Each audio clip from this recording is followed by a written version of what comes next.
Et si demain, tout ce que tu regardes sur les réseaux sociaux était faux?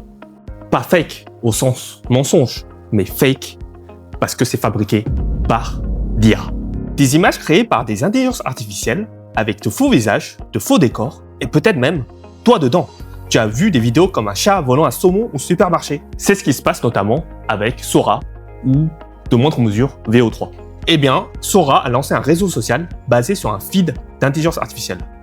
En réalité, c'est comme un TikTok où les vidéos sont générées à 100% par de l'IA. Tu écris une phrase, l'algorithme crée une scène complète, ultra réaliste avec des visages, des voix, des mouvements, puis tu interagis avec. Et OpenAI n'est pas le seul. Meta aussi veut sa part de gâteau. Meta vient aussi de lancer Vibes, un feed vidéo intégré à Meta AI.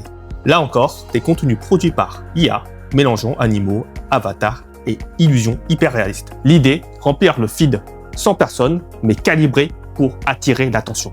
Ce qui est génial avec ces outils, c'est qu'on n'a plus de barrière à la création, juste un prompt et tu peux créer totalement une scène vidéo. Tout le monde peut créer avec sa propre imagination et inventer des formats.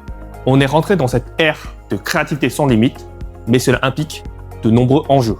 Il y a une frontière qui s'efface, celle entre contenu humain et contenu synthétique. Et avec elle, la confiance. C'est ce doute quand on voit une vidéo, si c'est de l'IA ou pas. On ne saura plus si cette vidéo qu'on voit a été vécue, tournée ou juste calculée. Un autre phénomène qui arrive déjà est l'AI slop. Du contenu produit en masse pour nourrir les feeds, des milliers de vidéos sans auteur, sans histoire, juste pour remplir ton attention. Cette mutation change notre façon de consommer l'information et le divertissement.